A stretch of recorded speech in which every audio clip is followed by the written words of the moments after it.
जय भारत, जय संविधान।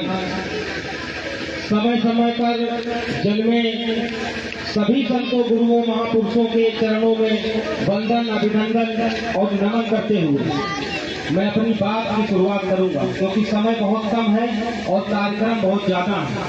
4 बजे समथिंग मुझे निकलना भी है यहाँ से। साथियों, मंच पर उपस्थित सभी सम्मानित साथियों का दिल की गहराइयों से धन्यवाद देता हूँ। आज बहुत ही सौभाग्य का दिन है। आज महाराजा बिजली पासी जी की जयंती है। आज हम लोग उसको सेलिब्रेट कर रहे हैं, उसको मना रहे हैं। लेकिन यहाँ पे तमाम वक्ताओं ने अपनी बातों को रखा। तमाम लोगों ने ये कहा कि हम राजा रह चुके हैं, लेकिन मुझे पता है, मैं बहुत ही साफ बोलने वाला व्यक्ति हूं और मुझे नहीं लगता है कि कभी आपके समक्ष मुझे वोट मांगने भी आना पड़ेगा। इसलिए मैं आपको आपके हिसाब से खुश करके नहीं जाना चाहता हूं। मैं अपनी बात रखने आया हूं और मजबूती के साथ अपनी बात को रख के जाऊंगा। हम लोग राजा थे, ये अलग का विषय है, लेकिन आज हम लोग क्या हैं ये समझने की जरूरत है। कभी जिनके पूर्वज राजा रहे, आज उन्हीं के बच्चे, उन्हीं के औलादें थानों पे जाकर कुर्सी के नीचे बैठ के गिड़गिड़ाती हैं। क्या ये है राजा? ये वो राजा? आप लोग बताओ। सिपाही से आप लोग अच्छे से बात नहीं कर सकते हो, किसी दरोगा से आप लोग बात नहीं कर सकते हो, किसी SHO से आप लोग बात नहीं करते हो, DM से आप लोग बात नहीं कर सकते हो। ये है क्या राजा का वो? बताओ कैसे राजा? मैं सवाल पूछता हूँ, बताओ कैसे आप लोगों के पूर्वज राजा रहे? राजा कोई डरने वाली चीज है क्या? राजा डरता है क्या? राजा की औलादें डरती हैं क्या? आपकी जमीनों पे कब्जा होता है, राजाओं की जमीनों पे कब्जा होता है क्या? बताओ। आप लोग मारे जाते हो, जगह जगह मारे जाते हो। आपकी बहनों के साथ अन्याय अत्याचार होता है, आपके भाइयों के साथ अन्याय अत्याचार होता है, आपकी हत्याएं होती है, आपके मकानों पे कब्जा होता है, आपके खेतों को कब्जा कर लिया जाता है। आप राजा हो? बताओ, बोलो, हाथ उठा। कौन राजा? आप लोगों को समझने की जरूरत है। वो राजतंत्र था जब हमारे लोग राजा हुआ करते थे। आज लोकतंत्र है। आज इस देश में संविधान लागू, डॉक्टर बाबा साहब अम्बेडकर का दिया हुआ संविधान। तब वो राजा थे, मैं उनका सम्मान करता हूँ। महाराजा बिजली पासी जी का सम्मान करता हूँ, महाराजा लाखन पासी जी का सम्मान करता हूँ, महाराजा चीता पासी जी का सम्मान करता हूँ, महाराजा बेला पासी जी का सम्मान करता हूँ। मैं सभी राजाओं का सम्मान करता हूँ, लेकिन उसके साथ साथ डॉक्टर बाबा साहब का भी सम्मान करता हूँ, जो आपके साथ एक DM के सामने अगर आप जो है आपको बोलने की आजादी देता है तो डॉक्टर बाबा साहब अम्बेडकर। इस बात को भी कम भूल नहीं सकती।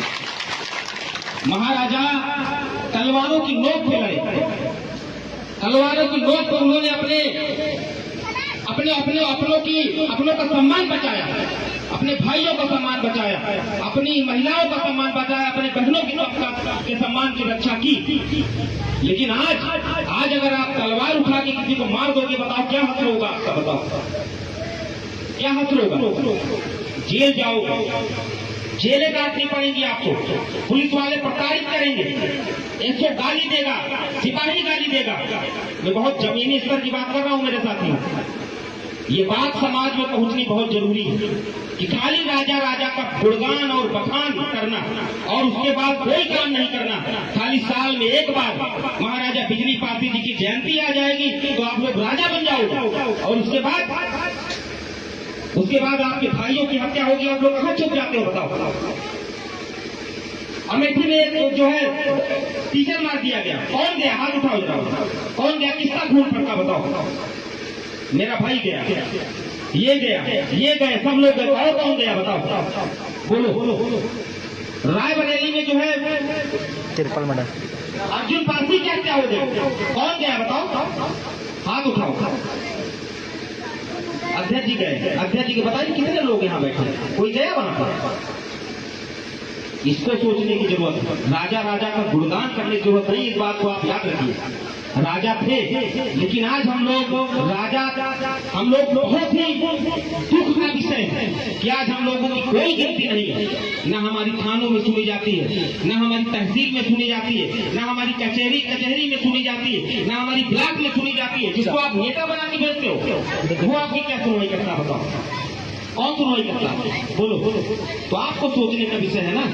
आप लोग एकजुट रहो, संगठित रहो, और जब अपने समाज पे, अपने भाइयों पे कोई बात आए, अपने समाज के किसी भाई पे कोई तिरछी नजर उठा के देखे, तो आप लोग संघर्ष करके एकजुट हो जाओ। इस बात को आप याद रखिए, फिर ये देश बदलेगा और ये समाज बदलेगा। ऐसे समाज नहीं बदलने वाला कि 6 दिसंबर 1956 को डॉक्टर बाबा साहब अम्बेडकर का परिनिर्वाण हुआ, 6 दिसंबर 2024 को हम लोग इकट्ठा हो जाएं, 6 दिसंबर 2025 को हम लोग इकट्ठा हो जाएं, 14 अप्रैल 1891 में डॉक्टर बाबा साहब अम्बेडकर का जन्म हुआ, 14 अप्रैल 2024 को हम लोग इकट्ठा हो जाए, 25 को इकट्ठा हो जाए, 26 को कहाँ समाज बदलेगा? बताओ, कभी बदलेगा समाज? डॉक्टर बाबा साहब अम्बेडकर तो जमाना था तलवार का, जब उन्होंने हमारे राजाओं महाराजाओं ने तलवार की नोक पे अपनी संतुलन को बचाए रखा, अपनी बहनों के सम्मान को बचाए रखा, अपने भाइयों के सम्मान को बचाए रखा, चाहे सुहेल देव पासी रहे हो, वो तमाम राजा। लेकिन आज ये देश लोकतांत्रिक देश है, संवैधानिक देश है। इस देश में डॉक्टर बाबा साहब अम्बेडकर का बनाया हुआ संविधान लागू है, और उस संविधान ने हमको ये अधिकार दिया है कि चाहे डीएम हो, चाहे एसडीएम हो, चाहे एसओ हो, चाहे एसएचओ हो, चाहे सिपाही हो, वो सब आपके नौकर है। इस बात को मत भूलना, इस बात को याद रखने की जरूरत है। आज हम लोग डीएम के यहाँ पहुंच जाते तो ऐसा लगता है राजा के यहाँ पहुंच गए। तब तो आप भूल जाते हो कि मैं भी राजा था। क्यों भूल जाते हो बताओ? डीएम के यहाँ कौन पहुंचता है, खड़े होकर बात करता है? बताओ, हाथ उठाओ। मैं चाहता हूँ, देवा रावत चाहता हूँ, और मेरा नंबर नोट कर लेना, और मेरी रिकॉर्डिंग भी सुन लेना। बहुजन आर्मी के नाम से एसओ फेसो को कुछ समझता नहीं हो, ना तो सीओ पीओ समझता हूँ। इस बात को याद रखना। डीएम पीएम को ऐसे लगा के फेंक देता हूँ, और मैं बोलता हूँ कि तुम मेरे नौकर हो। इस बात को कभी मत भूलना। बोलता हूँ मैं ऐसे नहीं आपको समझा रहा हूँ, मैं खुद स्वयं में बोलता हूँ। पीएम डीएम कप्तान सब मेरे नौकर और है नौकर में। इस बात को समझने की आपको जरूरत है, समझ रहे हैं? और ये ठीक है, बहुत सुंदर है। राजा हम लोग, हमारे महापुरुष राजा रहे, सम्मान है उनका, स्वागत है उनका, आदर है उनका, बहुत अच्छी बात है। लेकिन आज की वर्तमान की जो स्थिति क्या है, इस बात को आप समझिए। कब संविधान नहीं था, कब लोकतंत्र नहीं था, कब राजतंत्र हुआ करता था। राजा के पेट से रानी के पेट से राजा पैदा होता था। लेकिन आज बैलेट बॉक्स से, ईवीएम मशीन से राजा पैदा होता है। जिसको ये समाज चाहता है, जिसको युवा चाहेगा, जिसको इस देश की आधी आबादी महिला चाहेगी, वो राजा पैदा होता है।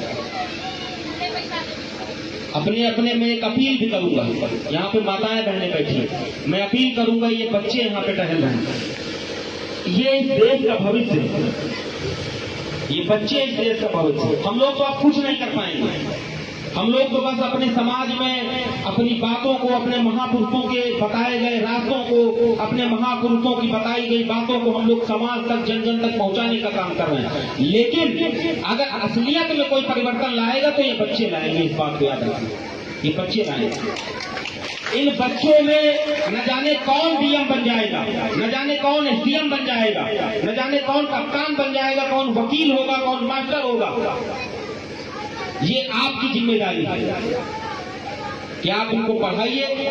जैसा कि अभी हमारे माननीय अध्यक्ष जी ने बोला कि आधी रोटी कम खाइएगा, लेकिन बच्चों को अपने पढ़ाइएगा जरूर। और जब ये बच्चा डीएम बन जाएगा, तब आपका सपना साकार होगा कि एक राजा महाराजा बिजली पासी से दूसरा राजा हमारा बेटा इस जिले का राजा पैदा हुआ। इस बात को याद रखिएगा। राजा बनाना है, लेकिन दूसरे तरीके से राजा बनाना है। अब आप जो है, राजतंत्र नहीं है कि आप जिले को जीत लोगे तलवार की नोक से, बंदूक की नोक से आप जीत लोगे। अब वो समय नहीं है। अगर आपको राजा बनाना है तो अपने बच्चे को कप्तान बनाइए, अपने बच्चे को डीएम बनाइए, और अगर आपका संख्या बल ज्यादा है तो अपने भाई को सांसद और विधायक बनाइए, वो राजा बन के आएगा, जो आपकी लड़ाई असलियत में आपकी लड़ाई लड़ता है। आप बताओ, आप सांसद चुनते हो बाराबंकी में। मैं तो यहाँ पे बैठ सबसे छोटा हूँ, है मुझे कमला प्रसाद जी के पहले के बारे में नहीं पता है। कमला प्रसाद जी से वहां तक पता है कि माननीय हमारे समाज के कमला प्रसाद रावत जी सांसद हुआ करते थे, उससे पहले का मुझे नहीं पता। लेकिन आप बताओ कि बाराबंकी में आप सांसद बनाते हो, विधायक बनाते हो, चाहे किसी भी पार्टी का हो, तब आप काहे गिड़गिड़ाते हो थानों में? बताइए। कड़वी है बात लेकिन सत्य है, इस बात को कभी मत भूलिएगा। कड़वी बात बोलता हूँ लेकिन सत्य बोलता हूँ। तब आप काहे चौकियों में गिड़गिड़ाते हो? तब आपकी हैसियत काहे नहीं पड़ती कि थाने के अंदर घुस के आप एसएचओ से बात कर लो? तब आपकी क्यों हैसियत नहीं पड़ती है कि एसडीएम के रूम में जाके एसडीएम से बात कर लो? तब आपकी हैसियत क्यों नहीं पड़ती है कि आप डीएम के सामने, डीएम के कमरे में घुस के जाके आप जो है बात कर लो? मैं आपको बताना चाहता हूँ, आप लोग नहीं जानते होंगे कि इस देश की 140 करोड़ आबादी, शायद इस देश की संसद भवन में अगर 140 करोड़ लोगों को भेज दिया जाए तो आप बताओ कि वहां बैठने की जगह मिलेगी? आप बताओ, हाथ उठाओ, मिलेगी? नहीं मिलेगी ना। और उत्तर प्रदेश की विधानसभा में अगर 22 करोड़ लोगों को भेज दिया जाए तो क्या वहां पे बैठने की जगह मिलेगी? तो 403 जो विधायक हैं वो आपका नेतृत्व करने वहां पे गए हैं, आपने उनको चुन के भेजा है। ये बात आप मत भूलिए। 80 जो सांसद हैं वो आपके नेतृत्व करने वहां पे गए। वहां पे जो लोग बैठे हैं, जो सांसद बैठे हैं, वहां पे चंदर वर्मा भी दिखाई देगा, वहां पे तमाम साथी दिखाई देंगे, वहां पे ललित दिखाई देगा। मतलब तमाम जो जनता है उसका नेतृत्व करने अगर वहां पे एक सांसद गया है तो आपकी बात को उठाने गया है वहां पे, क्योंकि वहां पे उतनी कुर्सियां नहीं लग सकती, नहीं तो पूरे देश की जनता संसद में बैठे। इसीलिए जिले का एक सांसद चुना जाता है आपकी वोट से, वो आपका नेतृत्व करने वहां पे जाता है। आप बताओ क्या काम करता है आपके लिए? बताओ।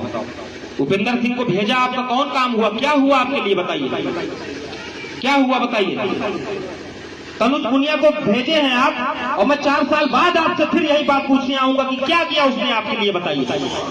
तो क्यों नहीं आप अपने लोगों को भेजते? गरीब आदमी को क्यों नहीं भेजते जो जमीन से उठकर वहां पे जाए और आपके दुख और तकलीफ को समझे कि आपकी तकलीफें क्या हैं, आपकी पीड़ा क्या है? आपके घर के सामने पानी जमा होता है, आपके घर के सामने खरंजा नहीं है, आपका आवास नहीं है, आपके बच्चों को अच्छी शिक्षा नहीं मिल पा रही है, आपके बच्चों को अच्छा स्वास्थ्य नहीं मिल पा रहा है, आपके बच्चों को अच्छा रोजगार नहीं मिल पा रहा है। इस बात पे क्यों नहीं आप लोग ध्यान देते? बताइए। न जाने कहां बुद्धि चली जाती है जब चुनाव आता है। बड़ी बड़ी बातें करते हैं हमारे समाज के प्रवक्ता वक्ता, बड़ी बड़ी बातें करेंगे, मैं देखता हूं, मैं सुनता हूं सोशल मीडिया के माध्यम से।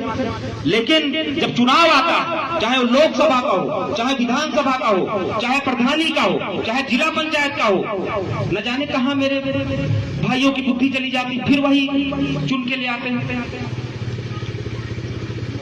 इस बात को समझने की आपको जरूरत है। आप लोग ऐसा नेता बनाइए कि जो आपके साथ 24 घंटे खड़ा हो, 24 घंटे आपके दुख और तकलीफ में आपके साथ कंधे से कंधा मिलाकर जो बेटा आपका, जो भाई आपका खड़ा हो, आप उसको संसद और विधानसभा में भेजने का काम करिए। ये बात बताने आया हूं आपको। अभी आएगा 2027 में चुनाव, बड़े लोग आएंगे आपके पास, बहुत चिकनी चिकनी मीठी मीठी चुपड़ी चुपड़ी बातें आपसे करेंगे। लेकिन इस बात को मत भूलना कि डॉक्टर बाबा साहब अम्बेडकर ने अगर रात और दिन जाग जाग के आपको अगर वोट का अधिकार नहीं देते तो कौन आता आपकी झोपड़ियों में? बताओ, कौन आता आपके गंदे गंदे बच्चों को अपने हाथ में उठाता? क्या हो बेटा, आओ मेरे लाल, उठाता कोई? बताओ कौन आता? ये सम्मान करिए डॉक्टर बाबा साहब अम्बेडकर का, जिन्होंने रात और दिन जाग जाग के अपने 4-4 बच्चों की कुर्बानी देके वोट का अधिकार आपको दिया। इस वोट के अधिकार को आपको स्वयं देखना है। मैं नहीं बता सकता कि आप, मैं ये भी नहीं, मेरा अधिकार भी नहीं कि मैं आपको बताऊं कि आपको वोट कहां करना है, क्योंकि मैं डॉक्टर बाबा साहब अम्बेडकर को मानता हूं। आपका अधिकार, आप कहीं भी वोट कर सकते हैं। इसी के साथ मैं अपनी वाणी को विराम दूंगा। यहाँ पर उपस्थित छोटे व बड़े भाइयों का बहुत बहुत धन्यवाद। कम से कम जो है, हाँ, लेकिन एक बात और बताऊंगा कि अभी आपने एक बयान सुना होगा देश के गृह मंत्री आदरणीय सम्माननीय अमित शाह जी का, जिन्होंने ये बोला कि अंबेडकर अंबेडकर अंबेडकर अंबेडकर अंबेडकर। अगर इतनी बार भगवान का नाम लिया जाता तो शायद 7 जन्म उनको स्वर्ग मिलता। तो मैं कहना चाहता हूं कि अमित शाह जी को स्वर्ग मुबारक हो, वो जाएं स्वर्ग। हम लोग चाहते हैं कि वो बहुत जल्द स्वर्ग जाएं, लेकिन अगर हमारे महापुरुष, हमारे रहबर, हमारे मसीहा परम पूज्य विश्व रत्न, मैं कभी उनको भारत रत्न नहीं बोलता हूं, आप मेरा पीछे का भी डेटा उठा के देख लेना, विश्व रत्न डॉक्टर बाबा साहब अम्बेडकर जी पर टिप्पणी बहुजन समाज, बहुजन आर्मी और यहाँ पे तमाम संगठन हैं, वो कतई बर्दाश्त नहीं करेगा। ईंट का जवाब पत्थर से दिया जाएगा, इस बात को आप याद रखना। इसी कड़ी में हम लोग 27 दिसंबर को बाराबंकी गन्ना दफ्तर में हम लोग 1 दिवसीय धरना प्रदर्शन कर रहे हैं। मैं देखूंगा वहां पे, और मुझे एक एक चेहरा भी याद है, यहाँ पे बैठे तमाम लोगों का एक एक चेहरा याद है। मैं देखूंगा वहां पे कौन बचाने जाता है डॉक्टर बाबा साहब अम्बेडकर के सम्मान को। इस बात को आप याद रखिएगा। एक शायरी के साथ मैं अपनी बात को खत्म करूंगा, और बहुत जरूरी भी है, बहुत जरूरी है, क्योंकि इनका मन बढ़ जाएगा। मैं आपको बताऊं, अगर आज इन्होंने ये बयान दिया है, कल को ये और भी बयान दे सकते हैं। जैसा कि हमारे राजा महाराजा इस देश के शासक रहे, तो उसी कड़ी में मैं एक शायरी बोलकर अपनी बात को खत्म करूंगा। हम इस देश के शासक हैं, हम इस देश के शासक हैं, सत्ता हमारी दासी है, लाखन बिजली के वंशज हैं और जाति हमारी पासी है। बहुत बहुत धन्यवाद।